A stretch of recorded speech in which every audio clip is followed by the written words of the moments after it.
तो लोग 10th के मैथमेटिक्स में सीरीज ऑफ ऑब्जेक्टिव पढ़ रहे हो। A pair of linear equations into variables, यानी दो चर वाला रैखिक समीकरण युग्म का। तो ऑब्जेक्टिव स्टार्ट करने से पहले 3 या 4 पार्ट तुम लोगों को कंसेप्ट रिपीट कर देते हैं। इस क्या जानने पर इस चैप्टर को समझना आसान होगा, इसे कंसेप्ट कहते हैं। तो क्वेश्चन में है, अगर किसी तल में दो रेखाएं हो तो क्या क्या संभावनाएं हो सकती हैं। तो तल, ये बोर्ड का ये सतह, तल का अर्थ क्या होता है, सतह। सतह दो तरह का होता है। जैसे तल का अर्थ होता है सतह। अब हम लोग हथेली ऐसे करेंगे तो या ऐसे करेंगे कि ऊपर वाला भाग सतह कहलाएगा। हम लोग सतह पर, पृथ्वी के सतह पर सब कुछ है ना। कोई चौकी पर बैठा हुआ है तो चौकी जिस पर बैठा है तो चौकी का सतह होगा, यानी तल उसी को कहते हैं। ये बोर्ड का तल हो गया सतह। तो ये तल दो प्रकार का होता है। ये देखो तो एकदम कहीं से उभर खाबर नहीं है, नहीं है, तो एकदम समान ढंग से फैला हुआ है सब जगह, इसीलिए इसको कहते हैं समतल। तो तल हो गया दो प्रकार का, एक हो गया समतल, एक हो गया असमतल।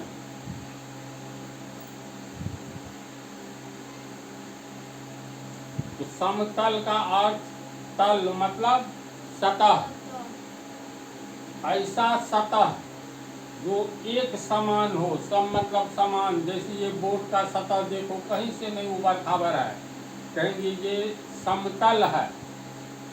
असमतल, गांव घर में मिट्टी वाला रोड तू लोग देखी होगी, तो ये कैसा होता है, फिर कल्पना करो बगल में जो NH है, तो मिट्टी वाला रोड में उबड़ खाबड़ रहता है और NH में एकदम इस टाइप का रहता है। तो ऐसा तल जिसका जो एक समान नहीं हो, कहीं पर हल्का ऊंचा हो, कहीं पर हल्का नीचा हो, कहीं पर ज़्यादा ऊंचा है, कहीं पर कम ऊंचा है, तो ऐसे तल को असमतल कहेंगे। तो अगर किसी तल, तो तल का अर्थ समझ गया। तो मान लो ये एक तल है, इसको हम लोग तल आराम से कह सकते हैं। तो क्वेश्चन के अनुसार, अगर किसी तल में दो रेखाएं हो तो क्या क्या संभावनाएं हो सकती हैं। इसका अर्थ हुआ किसी भी तल में हम लोग दो रेखा खींच सकते हैं आराम से, दो क्या अनंत रेखाएं खींच सकते हैं। तो मान लो कोई दो रेखा खींचेंगे तो किस तरह से खींच सकते हैं। तो जैसे मान लो AB एक रेखा है, दूसरा रेखा खींचना है, तो दूसरा रेखा हम लोग ऐसे खींच सकते हैं सीधी। बोलो, तो इसका मतलब हुआ किसी भी तल में दो रेखाएं एक दूसरे को काट सकती हैं। तो ये बिना काटने वाली बात, जैसे कहने का अर्थ ये है, किसी तल में मान लो एक AB रेखा खींचे, तो किसी तल में दो रेखाएं हो तो क्या क्या संभावनाएं होगी। तो AB एक खींचे, दूसरा हम लोग CD खींचे,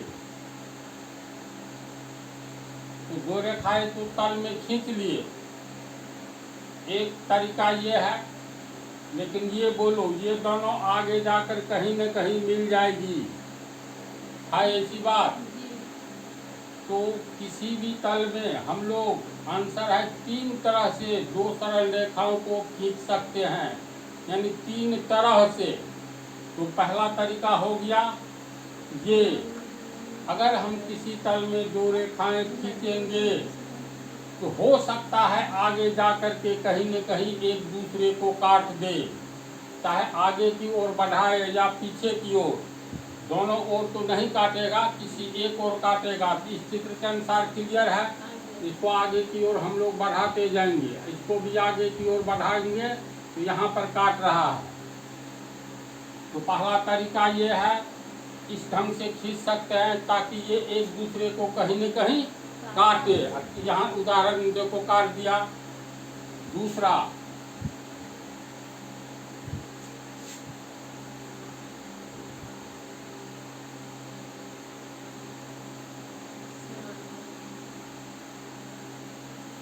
ये दोनों ऐसी रेखा है जिसके बीच की दूरी प्रत्येक जगह समान है, यानी ये समान अंतर पर चलने वाली दो रेखाओं को हम किसी भी तल में खींच सकते हैं। है ऐसी बात।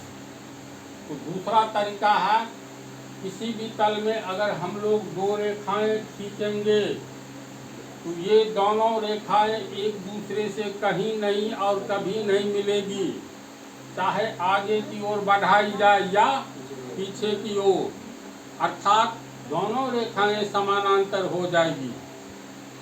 तीसरी स्थिति है,